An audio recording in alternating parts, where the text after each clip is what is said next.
gicamunsi cyiza tugiriye neza Mana yacu ko duhaguterana twese abangana gutya wakoze Mana yacu reka tugushimire kubera kuko ikwiriye data duhagaze imbere y'ubwoko bwawe tukaguhamya tugirire neza data mwuka w'Imana abasha kuba mu ruhande rwacu mwuka w'Imana tugirire neza turifuza gufashwa nawe abantu bose bicaye hasi bahe kumva no gutahura ijambo ry'Imana ntabwo rimeze nka timasi urakoze Mana ko mu ruhande rwacu tugirire neza kandi dufashe neza na Yesu Kristo twizeye amen haleluya amen nitwa Pastor Musanga Joseph Ndwaniye Ntubemese ndi umupapa ababwiyeje ndi umupapa ndubatse umudamu n'abana bane sibyo ibindi bisigaye zabazagenda uhabisize ndashimira Imana yatugiriye neza se umwami wacu Yesu akabiduha kurushukaho amahoro ejo nk'aya masaha ngo twari turimo twaganiriye byinshi twirira n'urubyiruko Imana yarakoze kandi hari ikintu cyanejeje cyane nagiye mbona bamwe basa nk'aho bafashe ingamba hari ibyo twaganiriye hari ibyo abantu babasha gutekerezaho hari ibyo abantu bavugishije batuje ururimi rwabo bakamaka mwese abantu bari bari ejo Imana ibezumugishe amina ndashimira Imana ku bantu bakuru baje guterana none bakoze cyane bagize neza Imana ibezumugisha abantu bose bagize neza rwose kandi ndashimira aba bayobozi bari badutumiye ngo tubashe kubana namwe muri aya masengesho mwarakoze cyane nagira ngo dukomereze nejo bundi ndababwira nta kibazo dufite umwanya twaza kugira ngo zamure ubwami bw'Imana haleluya ndagira ngo tuganire amagambo y'Imana tutatinze cyane ejo twavuze amagambo menshi tuvuga inyigisho zijanye n'abasore n'urubyiruko ariko uyu munsi turi kuganire ku bantu bose kuko ntabwo ubwami bw'Imana wabugari kuko tumwacu babigizeho neza ntabwo ubwami bw'Imana ari ubw'abasore gusa abantu bose urabareba iyo umusoma igitabo cya Zekariya umuhanuzi Zekariya bamusomye wihuse dufashe ubungubu turimo turabungukira amadesha turi benshi niba ijambo twavuze ejo umusomyi wihuse dufashe igitabo cya Zekariya ibice 8 umurongo wa 4 umuhanuzi Zekariya umuhanuzi batoye rimwe na rimwe namwe ntibajyanye naho ibitabo bihereye ariko ntabwo ni kwihangana dufashe Zekariya 18 umurongo wa 4 yego Iteka ry'Inka baravuga ati hazaba igihe abasaza n'abakecuru bazongera kuboneka mu nzira z'i Yerusalemu umuntu wese azaba yicumba inshyimbo kuko azaba ashaje cyane amen urakoze cyane navuga turaganira igihe cy'Imana ku musore igihe cy'Imana ku musaza igihe cy'Imana ku mukecuru igihe cy'Imana ku muntu wese haleluya igihe cy'Imana nubwo abantu birengagiza ibintu uko biri umuntu akabifata uko atari uko abyumva akabifata uko wenyine abitekereza ariko ndagira ngo mubwire muri uyu mugoroba ngo hariho igihe cy'Imana haleluya abantu babashe kubyumva neza bakabitahura bakabikura mu by'ukuri hari ibyo umuntu yabasha kureka hari ibyo umuntu yabasha kuvamo hari ibyo wabasha gusiga kubera iki kuko hari igihe cy'Imana ejo nababwiye ibintu byinshi abasore bakora twaganiriye amagambo menshi babwira ukuntu abasore biyemera abasore bahirukana nababwiye abasore babiri bene Yakobo Simeyoni na Lewi uhereye kuri Reubeni umwana w'imfura ababonye ukuri Simeyoni na Lewi babonye ukuri kubera iki kwiyemera kw'abasore baragenda binjira mu bazitema inka, bazitema ibitsi umudugudu wose bawicisha inkota. Kubera iki? Shekemu yari yafashe mushiki wabo witwa Dina aramujyana. Kubera iyo mpamvu noneho bakora ikintu, bakora inama, bajya ku ruhande. Bari bagifite papa wabo bagomba kuza akamubwira ati ikibazo cy'abana umunyamahanga yakoze kuri mushiki wacu, none rero tugeze erezima cy'ayo. Haleluya. Amen. Ariko bariyemye kubw'izo mpamvu sarabwa ngo umutima wawe kuzanye mu nama zateherera. Basore niyo mpamvu rero hari igihe kimwe umuntu uwo ari we wese, waba umusore ukomeye cyane, waba umusore woroheje cyane, hariho igihe kimwe. Amen. Amen. Bibiliya yavuze ngo hazabaho igihe kimwe. Zekariya bisobanura ngo Uwiteka aribuka. Zekariya ni mwene Berekiya. Berekiya bisobanura ngo Uwiteka atangurusha. Berekiya ni mwene Ido. Ido bisobanura ngo Uwiteka atangurusha mu gihe cyawe. Abo bose barabona urubyaro babatanga. Amina. Amen. Narabwiye ngo yewe baraza n'abantu n'umwari wa Bibiliya benshi baraza. Uyu rero yabaye umuhanuzi mu gihe abayuda barimo bitegura gutaha bava mu bunyage basubira i Yerusalemu. Bari barajyanywe mu bunyage i Babuloni kubera ibyaha bari barakoze, bakumvira Imana. Imana igerageza kubatuma abahanuzi batandukanye hirya no hino, ariko ntibayumvira. Imana yaraburiye kenshi. Iyo usomye neza ubuhanuzi bwa Yeremiya harimo amagambo menshi. Hari aho Yeremiya yavuze ngo kubera ko mutumviye Imana muzajyanwa iminyago i Babuloni, muzamara imyaka 70. Ku 11 ariko sizakoze isoni ingoma y'icumi. Hari icyo Imana yari yaravuze ku muryango wa Yuda. Haleluya. Amen. Igihe kiragenda, imyaka irashira, noneho rero yaje gutahwa ubuhanuzi buza kuri Zekariya. Imana iramubwira ngo hazabaho igihe, Bwana asifiwe, hazabaho igihe Yerusalemu izongera yubakike. Ibyasenyutse muri Yerusalemu byongere byubakwe. Muri andi magambo nagira ngo mbwire ngo hari ibyapa byasenyutse, ariko hazabaho igihe Imana izongera ikabyubaka. Haleluya. Amen. Hari ibyapa bitagenda neza, hari ibyo ukareba bidafite umurongo, wareba ikintu ukabona nta cyerekezo. Nagira ngo mbwire ngo babone ngo ibyapa byasenyutse data wo mu ijuru afite umugambi. Amen. Ino mpamvu Imana abwira Isiraheli igihe kizagera Yerusalemu yongere yubakwe. Imbere yawe hari ibintu byinshi byasenyutse. Aravuga ngo abantu bashaje cyane bazongera kuboneka muri izo nzira z'i Yerusalemu. Inzira zari zarasigaye, abakecuru n'abasa, ndetse umuntu wese azaba yitwaje iki agakurikira. Haleluya. Ndatumye nibuka buriya rero nta kindi kintu cyiza kibaho nk'abasa. Ndatumye nibuka umusore witwa Dawidi, mwami Dawidi akiri umusore. Umunsi akuraho Isiraheli igisuzuguriro.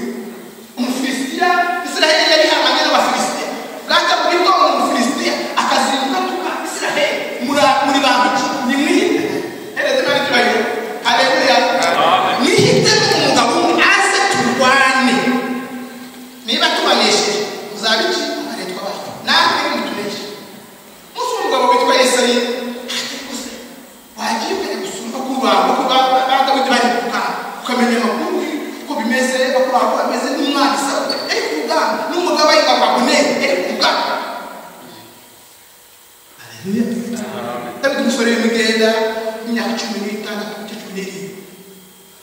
ageze kuvuga. Dawidi yiyisaho ikimana yari yaramuvuze. Nagira ngo mbwire niba hari ikimana yakuvuzeho biriya imbere yawe, biriya byasenyutse biri imbere yawe bizongera byubake. Haleluya. Hari ikimana yari yaravuze kuri Dawidi munsi Samuel yamusukaho amavuta. Nukuvuga ngo yamaze kumusuka amavuta arongera yisubirira mu nta, ariko umwuka w'Imana akamuza. Umwuka w'Imana akamuza. Niyo mpamvu intare yamutera agaragiye akayishwanyaguza, idubu yaza rero akayifata kubera yari cy'Imana yamuvuze. Hari ikintu cyashye kuvuga bamushyize ku rugamba. Iyo ni historia ndende abantu benshi barayizi. Noneho y'umushumba w'Umufilisitiya ari gutuka Israheli. Dawidi ngo yumva hari ibintu bivuga ngo twari kutafakara ngo atangira gusubiramo iby'Imana yakoze, atangira kubara imigisha y'Imana.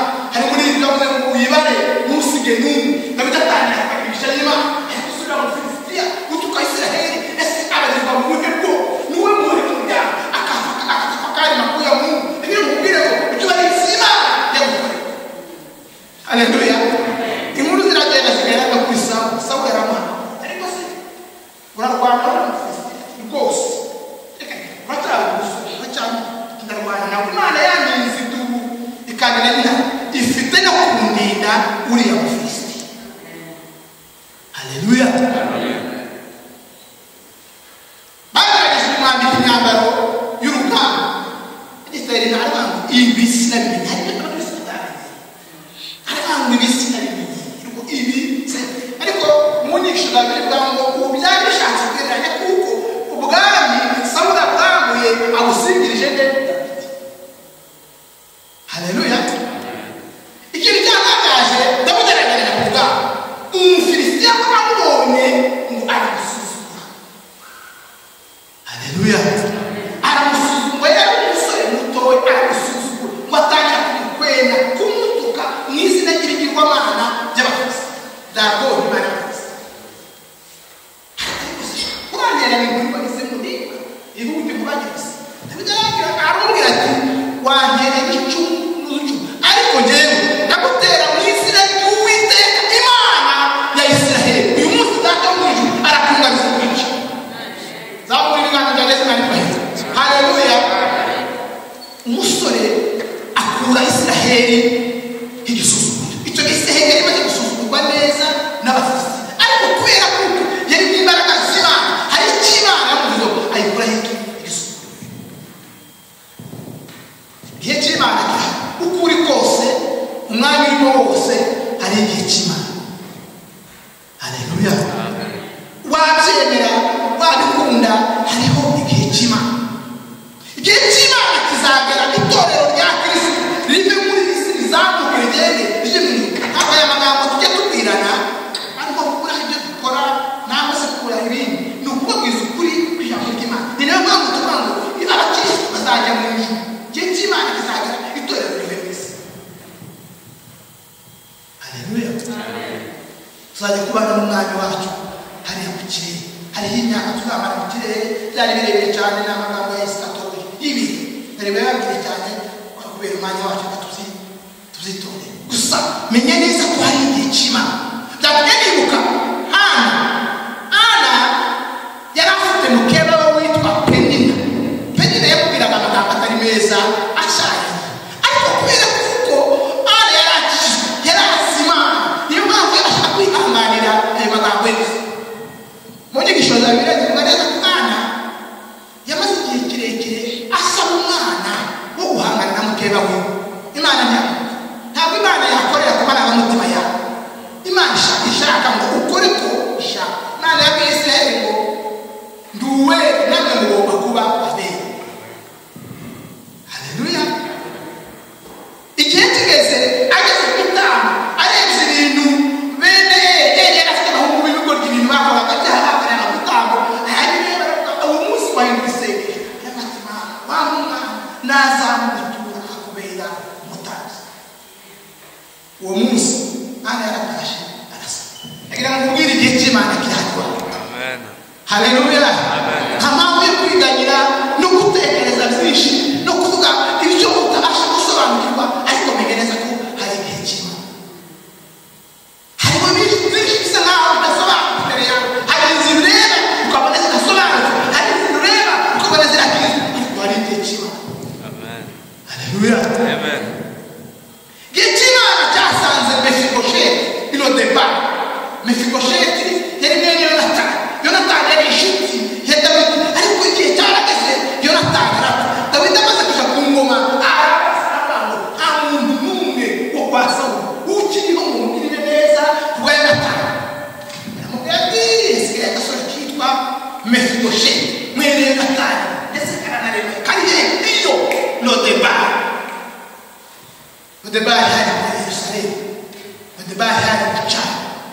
bari ntatuma nawe ryabagaho ariko kubera igihe cy'Imana zamuri bigambo kwezi mwene cyane haleluya igihe cy'Imana cyari kugeze bakugera mutumye araza yicarana nawe ku meza agira mubwire mugenzi wanjye muvanye badusagiye akiza hariho igihe cy'Imana tegereza wizeye ufite kwihangana kuzima hariho igihe cy'Imana waba umusore waba umuntu ushaje waba umuntu umeze ute hariho igihe cy'Imana niyo mpamvu uyu muhanuzi yabwiye abantu igihe kizagera Yerusalemu yongere yubakike hariho ibintu byinshi byari byarasenyutse ibintu byari byarangiritse ariko kubera ko Imana yari ifite umugambi kuri Yerusalemu yava mu gihe kizagera isomye neza igitabo cya Ezra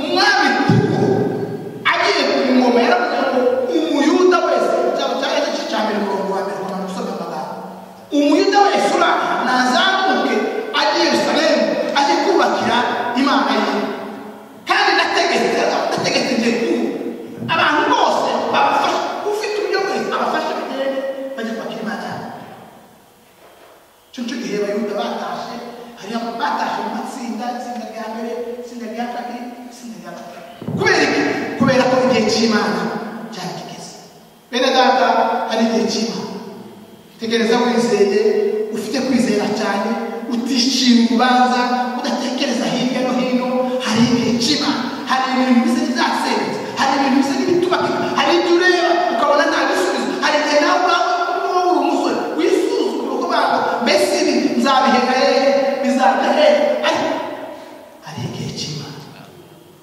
haleluya hari igihe cy'Imana niyo mpamvu rero uko biri kose ugomba kugira kwizera kuzima kwizera gushikama kwizera gushora imizi kuri Yesu Kristo yatumye nibuka amagambo ya Pawulo ageze muri Efeso yasanze abantu bahanze amaso ibigirwamana haba ikigirwamana cyitwa Diana cyangwa se Artemi abantu barahanze amaso ibigirwamana n'ibyo nibyo bari barimo noneho bahagere avuga ijambo ry'Imana noneho kuri icyo kigirwamana abantu batangaga imisoro noneho ya misoro abantu batanze iba mike iragabanuka noneho rero umubaji w'ibigirwamana witwaga Demetiriyo aragenda ateranya abantu arababwira ati muzi uyu munsi nta kindi gitubesheje hano ni Imana kazi yacu yitwa Artemi ariko rero haje inyigisho zizamuka z'umuntu witwa Pawulo abantu bose ngo barasara mu mudugudu abantu ngo barasakuza cyane ngo biziba mu matwi bagende bavuga ngo Artemi yacu irakomeye Artemi yacu irakomeye haleluya igihe cy'Imana ariko ijambo ryanejeje Pawulo avuga ijambo ry'Imana isukari kivuga ngo alikuwa afisa mkuu wa kuchapa kazi ya Mungu avuga ijambo ry'Imana neza cyane avuga atatinya kuja ku muhanda hanyuma bajya abantu bose bakoresha iby'ubupfumu n'ubukorikori n'iki bari haleluya kubera iki ibyo ijambo ry'Imana igihe cy'Imana n'uyu munsi n'iki gihe ari igihe cy'Imana mu buzima bwawe nta mpamvu yo gutekereza ngo uvuge ngo njyewe ufite aho ngaruke hari igihe cy'Imana ngo hari ibyo ntagomba gukora ngo hari ibyo ntagomba kugeraho ngo hari ibyo mu miryango yacu bavuze bane hari igihe cy'Imana haleluya nibyo ugomba gutekereza byo gusa ngo abantu mubana kuza abantu reka hari igihe cy'Imana mu buzima bwawe gira kwizera ushikamye ugire kwizera umwanya wari wose woye gutekereza byinshi gira kwizera umuntu umugezi umuntu uhanze amaso Imana yo mu ijuru ifite gutabara mu mwanya uwo ari we wose Imana ibaheze umugisha amen kadusenga Imana mu izina rya Yesu turagushimira Imana yagize neza uwo kwizerwa no kwirirwa data dore kwizera cyane tumenye igihe cy'Imana kigeze igihe cy'Imana ni iki